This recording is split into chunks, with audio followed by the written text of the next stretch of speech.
нашей Венеры греческое шоу.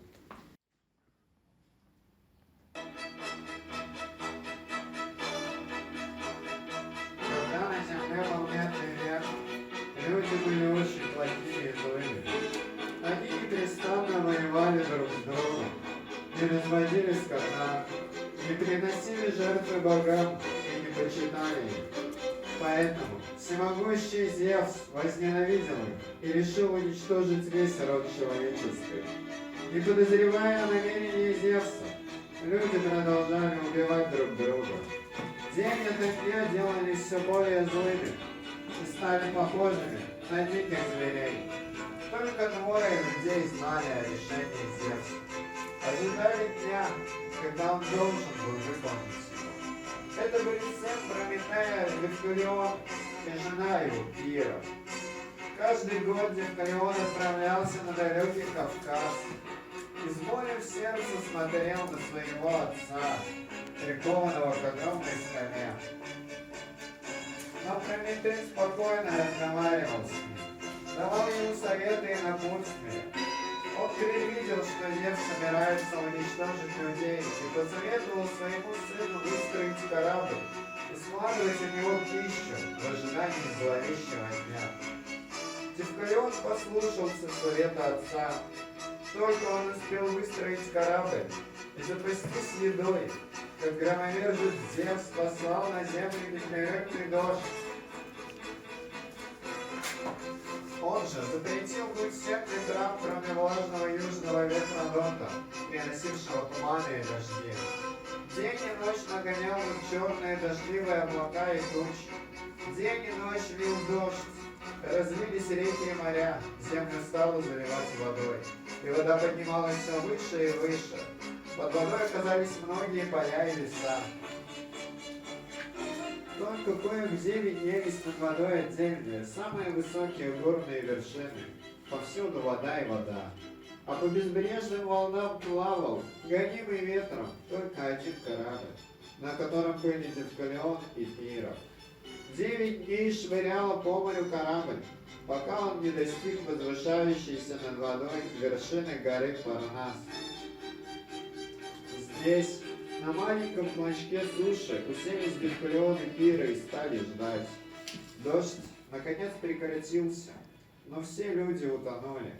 Поняли Девкалион и Пира, что только они одни остались живы, и овладел ими страх, что они останутся одинокими среди этих бескрайних вод. Принесли они тогда жертву Зевсу, который уберет их среди этого потока. Постепенно вода стала спадать, и кусочек суши, на котором находились Девкалион и Пира, стал увеличиваться. А через некоторое время вся вода исчезла. Показалась земля, безлюдная, без полей и лугов, без цветов и деревьев. Она наполнила бесконечную потрескавшуюся пустыню. Еще более одинокими почувствовали себя Девкалион и Пира.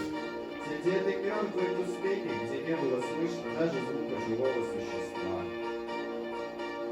Однажды Девкалиону и Пире явился вестник богов Гермес. Его послал Зевс, чтобы он узнал, что Девкалион желает. Ибо из-за доброты Девкалиона Зевс решил исполнить любое его желание. Недолго думал Девкалион и ответил Гермесу: «Только одно желание есть у меня. Я молю всемогущего Зевса, если он хочет выполнить мое желание, пусть он снова населит землю людьми». Унесся Гермес на Олимп и передал Зевсу слова Девкалиона. Зевс согласился. Снова послал он Гермеса к Девкалиону и Пире, чтобы тот сказал им, что они должны делать. В один миг домчался на них Гермес и передал Девкалиону: «Спускайтесь вниз с горы в долину и бросайте назад кости вашей матери». Понял Девкалион, что кости — это камни. Набрали они с Пирой камней и, спускаясь по склону горы вниз, не оглядываясь, бросали камни за спину. Когда камни кончились, оглянулись они и увидели много людей. Камни, которые бросал Девкалион, превратились в высоких, стройных мужчин, а камни Пиры — прекрасных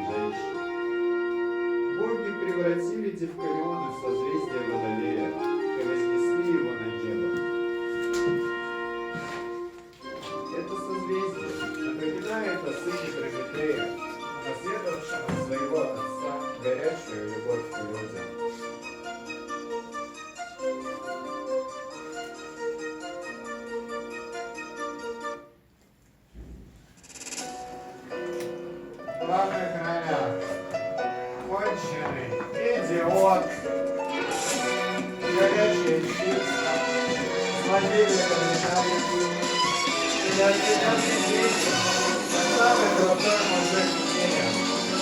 Ты веришь,